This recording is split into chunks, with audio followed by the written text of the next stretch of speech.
ঝুঁকি নিয়ে fire fighter দুর্যোগ মোকাবেলা করে, মানুষের জানমাল রক্ষা করে। এই অবদান জাতি আজীবন স্মরণ রাখবে বলে মন্তব্য করেছেন চট্টগ্রাম সিটি কর্পোরেশনের মেয়র ডাক্তার শাহাদাত হোসেন। সকালে অগ্নিযোদ্ধাদের একটাই পণ, নিরাপদ রাখব সম্পদ ও জীবন। এই প্রতিপাদ্যকে সামনে রেখে ফায়ার সার্ভিস ও সিভিল ডিফেন্স সপ্তাহ 2026 উপলক্ষে চট্টগ্রাম নগরীর কালুরঘাট ফায়ার স্টেশনে আলোচনা সভায় প্রধান অতিথির বক্তব্যে তিনি এই মন্তব্য করেন।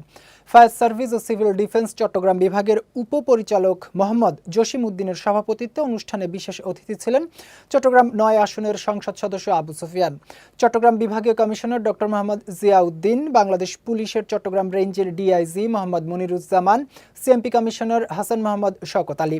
এ সময় Kalurghat fire station fire fighter Mehedi Hasan, parade commander Rahul Debnath সহ আরো অনেকেই উপস্থিত ছিলেন। এর আগে ফায়ার সার্ভিস ও সিভিল ডিফেন্স সপ্তাহ 2026 উদযাপন উপলক্ষে প্রধান অতিথি চশিক মেয়রকে গার্ড অব অনার প্রদান করা হয়।